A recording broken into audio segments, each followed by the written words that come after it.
Dostlar, осы видеоны түсіріп жатқанда сағат уже 3 болып кетті, вот. А мен сіздерге видео түсіріп жатырмын. Күшті.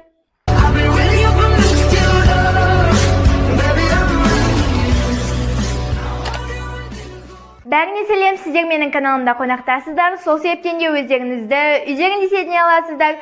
Мен сіздерге қалай телефонды сәндеуге болатындығын көрсететін боламын. Яғни қалай телефонды эстетичный, бірандай күшті, сондай қылуды көрсететін боламын. Соңғы кездері мен телефонымда прям бардак болып кетті, және соған байланысты мен осы видеоны түсіремін деп шештім. Сіздерге осы видео пайдалы, әрі қызықты болады деген ойдамын. Осы видеоны көргеннен кейін міндетті түрде телефондарыңызды бір порядыққа келтіресіздер.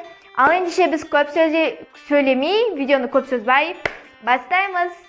Достар, ең алдымен сіздерге обычный телефонымды көрсетіп алайын. Ол осындай обычный телефон, чехолдан андай әдемі, обычный. Потом енді стеклосы кішкене сынып кетсе, ренжімеңіздер, енді солай болып қалды. Ал енді мен қазір сіздерге осыны қосамын. Ең бірінші беті осылай болып көрінеді. Ха-ха-ха, тут пароль деп тұрады, және бұл өте күлкілі, өте такой интересный. Сол себептен мен өйстіп қойып қойдым. Ал енді ары қарай бастаймыз. Ең бірінші бетінде негізі нормально болып тұр. Ең керекті приложениялар тұр. Маған ең қажетті. Маған сонда да бұл жердің фоны қатты ұнамайды, өкінішке орай. Сол себептен де мен қазір бұны кішкене болса да жаңарту үшін мен Pinterest дейтін приложенияға кіріп, сол жерден обой таңдайтын боламын. Бұл жердегі обой қарапайым емес, бір әдемі көрінетіндей обой таңдауға тырысатын боламын. Бір уютный көрінетін, және осындайларды көбінесе таңдаймын. Вот, мен осы телефон суреттің өзін скачать етіп аламын, және де осылай скачать етіп алып, кейін оны қоямын телефонға.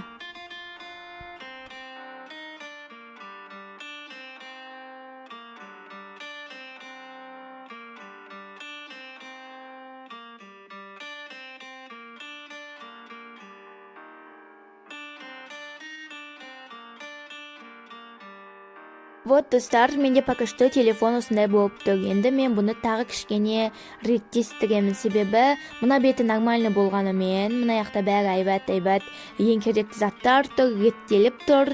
Ал оның екінші бетін сіздер әлі көрген жоқсыздар, оның екінші беті быт-шыт болып жатыр. Қараңыздар, бұл жақта бәрі шашырап кеткен, ештеңке таппайтындай, прям быт-шыт болып кеткен. Енді достар, сіздерге айтар кеңесім, әрбір телефондарыңызға папка бөліп қойыңыз, чтобы сіздерге оңай ыңғайлы болу үшін. Мен қазір осындай папкалар жасап жатырмын. Яғни ол жерде блогер, never, often және де play дейтін папкалар, school деген еще. Сондай 5 папкама шығады. Мен қазір соған байланысты приложениялардың бәрін салып шығамын. Мысалға, сабаққа байланысты приложенияларды schoolға, блогерлерге байланысты приложение, блогер дейтін неге. Осылай мен бәрін қойып, аттарына дейін жазып, тіпті аттарының жанына смайлы қойып қоям, чтобы бұл әдемі көріну үшін, және әдемі ғана емес, ыңғайлы көріну үшін. Вот, достар, мен де бәрі реттерді вроде. Енді мен виджетыға кіріп, музыка деген таңдаймын. Неге екенін білмеймін. Мен өйстіп көп жиі музыка тыңдағандықтан өйстіп істеп қойып жүремін көбінесе. Достар, енді осы өлеңмен барлық папкаларды айналдырып шығамын. Сол кезде бұл бір қызық көрінеді. Достар, менің телефон оформлениясы бітті. Я білемін, қатты бір күшті, супер-мупер сіздерге мастер-класс көрсетпедім.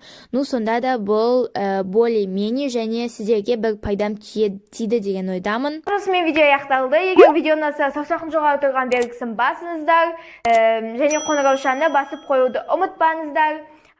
Ал ендеше біз көп сөйлемей бастаймыз. Ал ендеше, достар, бәріне бай-бай, пока-пока, бай-бай, бай-бай, бой-бай, бай-бай, бой-бай, бай-бай деп.